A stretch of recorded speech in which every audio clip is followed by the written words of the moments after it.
माँ अजन्मा है, माँ अनंता है, माँ सती है और माँ कुंवारी भी है।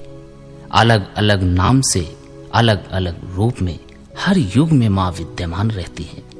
समय समय पर अपनी उपस्थिति को माँ अपने किसी न किसी चमत्कार के द्वारा साबित भी करती रहती है। माँ का एक ऐसा ही चमत्कृत रूप लोक प्रसिद्ध गायक पवन सिंह के ग्राम जोकहरी से सटे मौजमपुर में माँ गंगा के पावन तट पर देखने को मिला,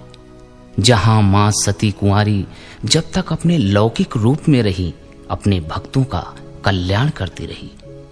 और जब सैकड़ों वर्षों के बाद माँ ने अपने नश्वर शरीर का अपनी इच्छा से त्याग किया तो ये धाम और भी अधिक महिमा मंडित हो गया। माँ के जाने के बाद सारे जनसमूह के साथ पवन सिंह के मुंह से भी निकल पड़ा,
निकल के खुद संभल के तू रहेलू रूप बदल के,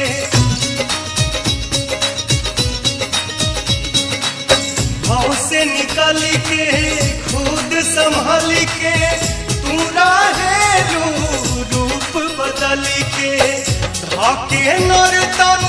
मन साथी के महिमा अगम विशेष, धाके नर्तन मन साथी के महिमा अगम विशेष, कबहू बनी के साथी कुंवारी चल जालू दूर देश, कबहू बनी के साथी कुंवारी चल जालू दूर देश।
ही माई